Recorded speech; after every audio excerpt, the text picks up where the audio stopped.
A lot of people know about roller derby through Whip It. Like, Whip It came out and everybody wanted to play roller derby again. I watched Whip It when I was a teenager, and I thought it was so cool. I thought it was the coolest thing I'd ever seen. And I was like, and it was always in the back of my mind, like I'd always think like, I wonder if I could do that one day. I had just started university, this was a very long time ago now, and one of the people on my course recommended that I watch the movie Whip It, because she was like, you will definitely like this movie. And I watched it and I was like, this is the greatest sport I have ever seen. I have to play it immediately.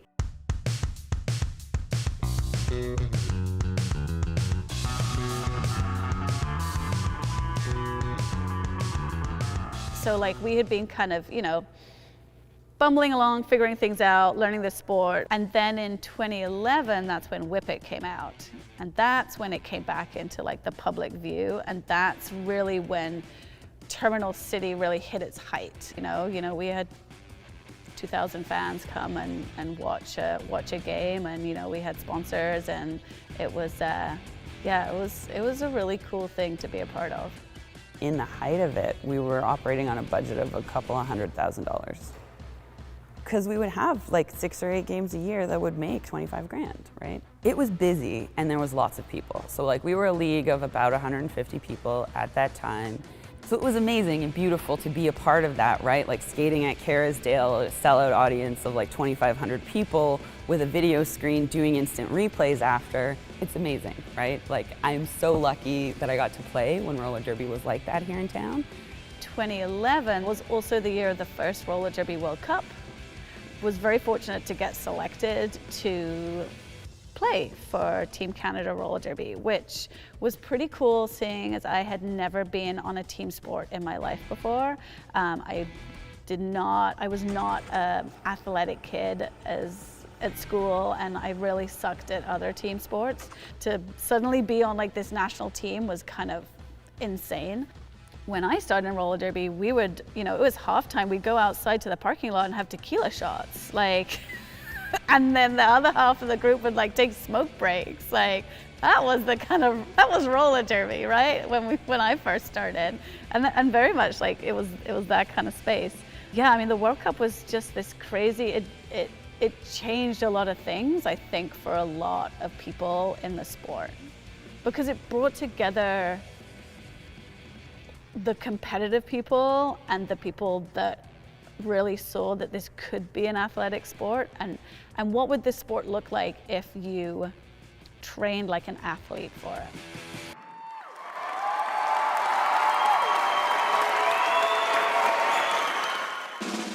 So going off and doing Team Canada, we brought basically everything that we learned from that experience of doing the World Cup back to Terminal City, and that's when the All-Stars really changed. That's when we became serious. That's when we had goal-setting sessions of like, where do we want to be? We like really came together as a team, and then that became really beautiful to be part of, because we've gone from this like fragmented, like pretty intensely competing against each other to, again, building this new thing together.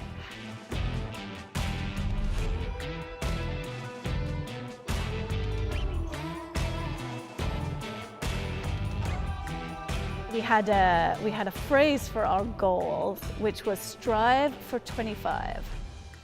And our goal was to make it into the top 25 of WFTDA. It was to raise $25,000 to pay for our travel for the year. Were you successful in hitting all those 25s?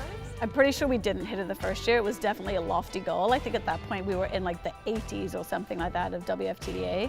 I think 2 or 3 years later, I think the highest ranking that we got was number 18 in the world, which was pretty cool at the time, because that was the time when it was very competitive in roller derby. However, it definitely caused friction in the rest of the league, because now the spotlight had moved. Now the spotlight had moved from the house teams to this all-star team. And the all-star team was the one that was getting the media. The all-star team was the one that was getting the money.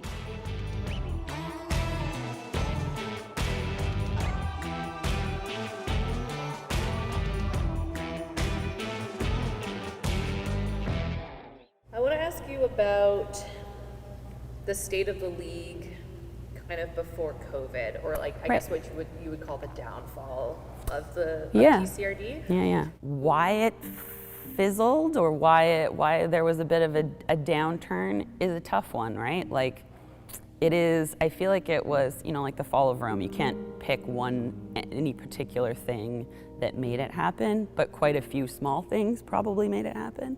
I think it was a conversation that roller derby was having at the time, that, I don't even know what the right wording is, but to be like a true roller derby person, you had to want a certain type of roller derby. There was this switch. Even if you look at the uniforms at the time, like they went from being like cut up t-shirts and like safety pins, which were not safe, but anyway, but like a lot of kind of like DIY, like skirts, like we had skirts and belts and fishnets and all that kind of fun stuff.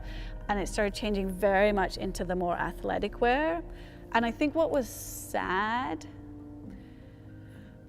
was that roller derby as a sport started saying that the other type of roller derby was something to look down on, and it wasn't respected anymore.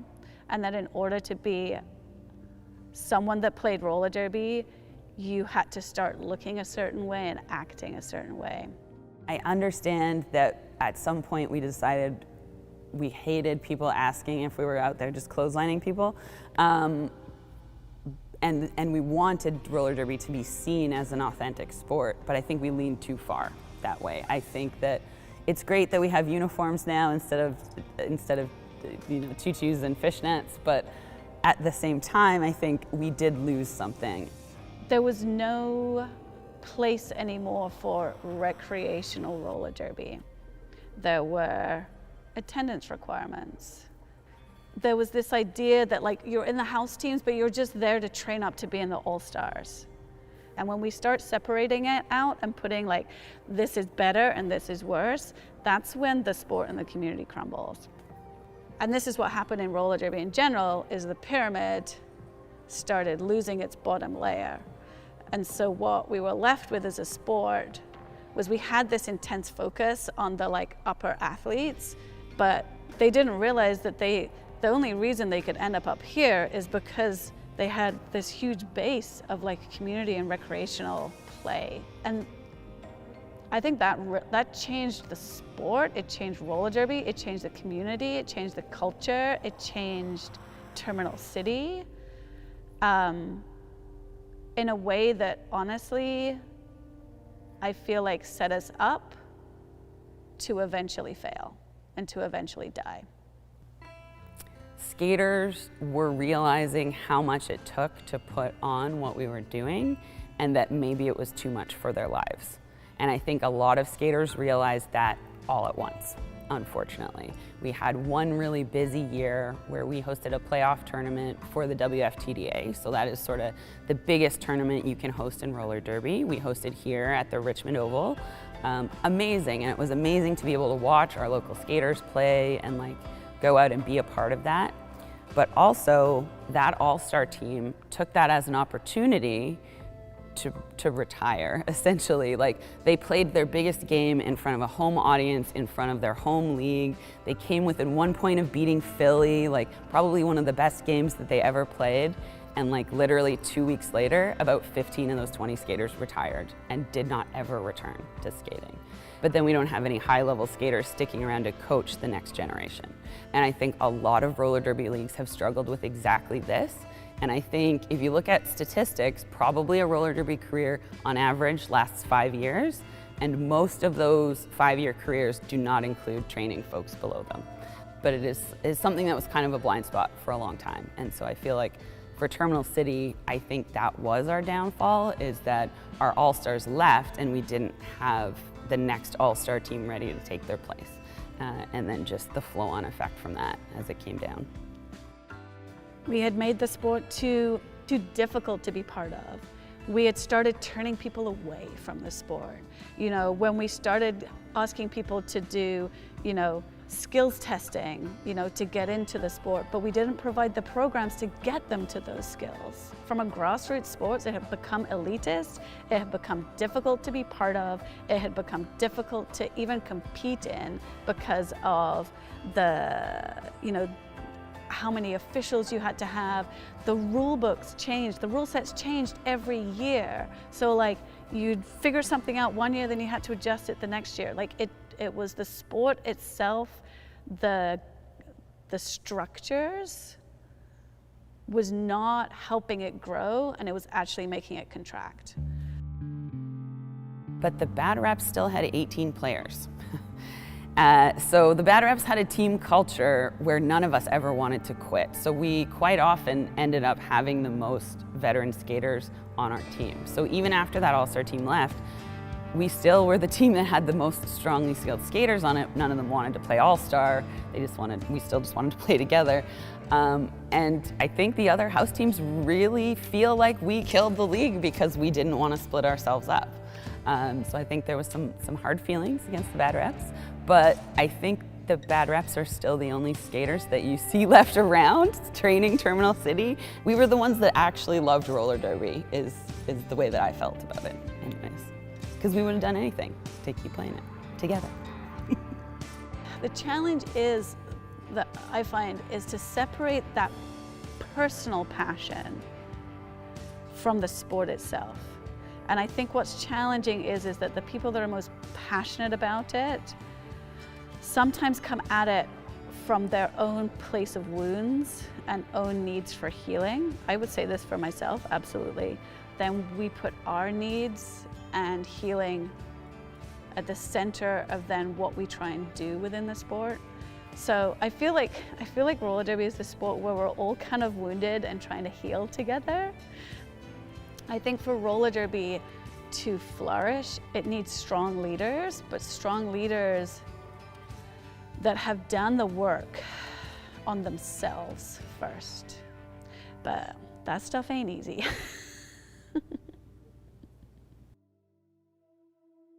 So the state of the league in 2018, I was kind of oblivious when I had first joined because I was just like, how do skates?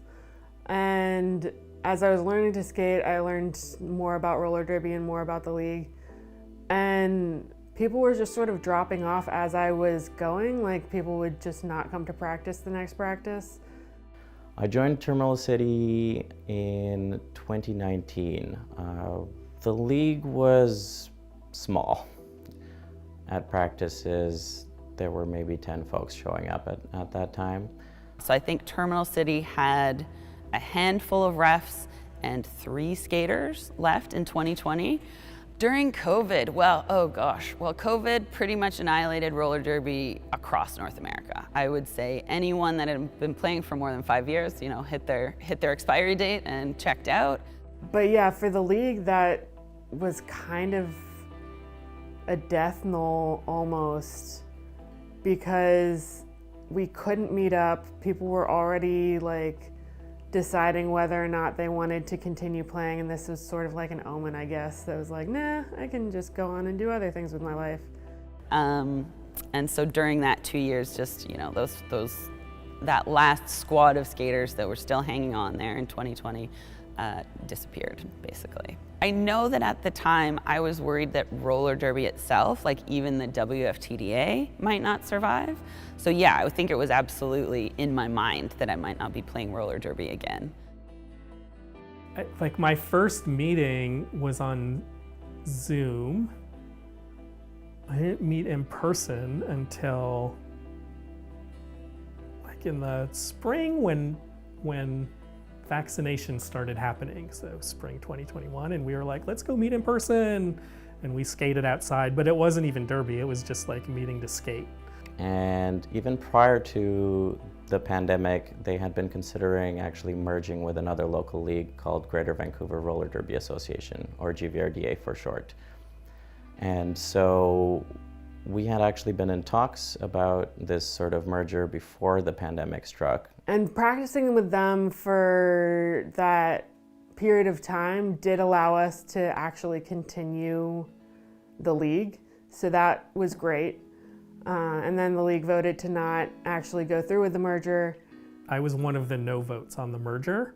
The reason I was a no vote on the merger was because I thought that the Greater Vancouver area needed a place for the WFTDA gender policy, which GVRD does not follow. So yeah, in Greater Vancouver Roller Derby Association is open gender, which means that it includes cis men as skaters. And I felt that there still needed to be a space for the WFTDA gender policy, which excludes cis men. There are folks that are comfortable playing with men, and there are folks that are not comfortable playing with men, and that still is the difference between TCRD and GVRDA. And I think it's great that we have space for both, because absolutely there should still be room for women's roller derby leagues that, you know, have their own thing without men there. After the merger failed, I might be exaggerating, I don't remember exact numbers, but very few people were around. And a few key people left almost immediately because of life events. So yeah, it was a tough time. We were in real danger of losing the league for a short period of time. There was just still also a core group of people who really, really wanted the league to exist, myself included. I found the community itself very, very important to me, and I really did not want to give up on the league. I don't know if you know how tough the academic job market is, but when I went on the job market, I didn't apply to any place that didn't have roller derby within 30 minutes. That's like our very important part Yeah, of yeah. our life. Yeah, like you're supposed to apply to everything because it's that tough, but I didn't do that. Terminal City Roller Derby, I think one of the reasons that it is so dear to my heart is because it was the first sporting space that actually let me feel welcome. I had spent a very long time in the closet, and when I first joined TCRD, I was still in the closet. And being surrounded by so many wonderful folks that were part of the LGBTQI community, who I felt would not judge me for who I was, really made me feel welcome.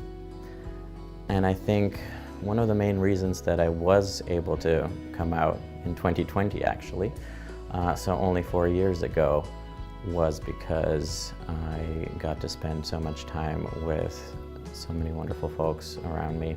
It really made me want to try and continue to facilitate that space. That is one of the main drivers that I had to try and keep TCRD alive. I wanted that space for everybody. Hunky stepped up 2 years in a row to be our president when there was no one else willing to do it.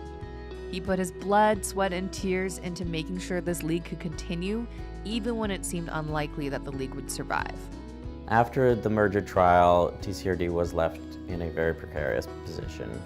There were very few members left, but there were a couple of folks who had come to Vancouver recently who were interested in trying to help us rebuild, and those are Willow Whips and Easy Break Oven. After COVID, we had the lovely Whips show up in town and decide that she wanted to help us rebuild here at Terminal City.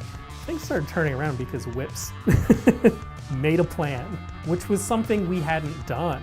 We were just trying to survive, right? We were just in survival mode, like, I don't know, recruit people, we need money, I don't know what to do. But we didn't have a plan, and that's what Whips had, was a plan.